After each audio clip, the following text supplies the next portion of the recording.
Hey, it's Regina from Eat Travel Life. Today we are making chicken stock with our Instapot. Let's go ahead and get started. Here are the ingredients that you will need.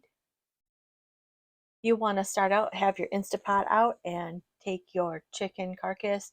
And this one is frozen, so I'm just going to go ahead and throw it in. I let it thaw for about an hour. And I also put the strainer in the Instapot. This is going to be super important. And you're going to want to flip that handle to the top. You'll see that I didn't do that and had some issues. But go ahead and put the chicken carcass in, make sure that it fits inside. Add in 8 cups of water because this is going to make your stock that you need. And wash your carrot and celery. And we are going to add those in with a rough chop. I used a rough break. Get out your anger issues if you need. And just throw those in. And you're going to want to also take an onion and cut it. And don't forget your bay leaf. I use 2, you can use 1, whatever. And carefully cut your onion. I needed my cutting board. But I was just giving it a rough chop, so I thought it would be easy. So go ahead. You don't need to remove the skins if you don't want to. That one fell off.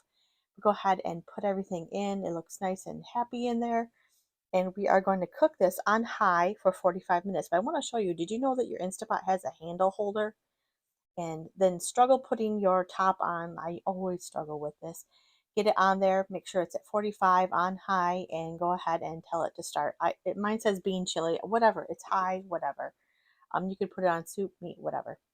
And then next I did is I had bought 3 rotisserie chickens. So I am going to make 2 batches of chicken stock.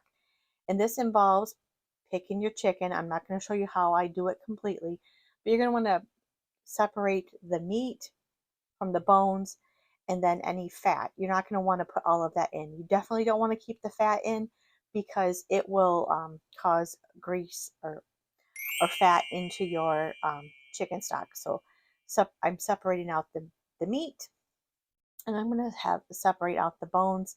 In just a second, I'm going to put all the bones into where the chicken is. But remove, pick, whatever. And I was like, why am I picking this? I'm going to be chopping this all up. So I stopped doing that because I didn't need to do that for this video. You don't need to see me do that. And then here, ta-da, here's all the chicken. That made about 8 cups of one chicken. It gave me about eight cups of chicken. And then I've got the bones all separated there, and then all the fat and stuff that I can't use for the stock. So I am going to put this in a bag because remember I have three of these. I got 2 more to do. So I'm only going to process 2 today. So I will have 2 more to do later. So make sure that you put it all in, get all the air out, and you're going to want to use your a Sharpie to mark what this is, because let me tell you, in the freezer, that is going to look like chicken, and you're going to be like, oh, look, I can make dinner. And then you'll thaw it and be disappointed because, oh, look, it's bones. So the chicken is done. We are going to open it, and ta-da, that's what it looks like. It's all done. We got the strainer in there. And you see how I didn't flip the handle? So now we're on the struggle bus because I should have did that. See, when I put the chicken in, I didn't put that in there. So struggled a little bit to get it out. That's why that's important, and I pointed out to you. But we'll get it out. We'll let this strain a little bit before we put it in, and then you're going to need to have a bowl to dump all this in because that's just going to be discarded. So once it's strained, go ahead and dump that, and then you are left with beautiful, pretty much strained chicken broth in there. You can take a fine mesh strainer and strain it out again. You can let this cool if you want. And I'm going to empty out a little bit at a time into this pitcher, into my measuring cup. And then I am going to, in the help of magic, put it in my canning jars. But I'm just putting it in jars. I'm not canning this part. This is for short-term storage. I'm going to put this in the refrigerator. If you want to do long-term storage, and you will need to pressure can that, and that's in the video here. So just go ahead and continue to fill all your jars. This made about 4 pints. Now you can do it in quarts if that's the size that you normally use. I am using pints because sometimes I don't use an entire quart, and that just makes it easier so that none goes to waste.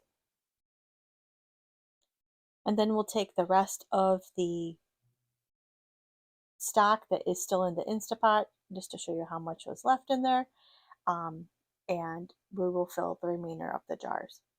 Simple and delicious, and I'm able to start the next chicken to process. Pretty easy. And now that they're done, I'm going to wipe all the lids off, and I'm going to put some seals and some bands on them and let them cool, and then we can put them in the fridge. Don't forget to label them so you know when you did this. We're going to hand tighten all the jars, make sure they're nice and secure.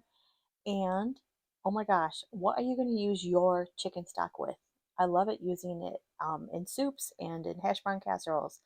And there it is. Thanks so much for watching. Make sure you like and subscribe. Have a wonderful day.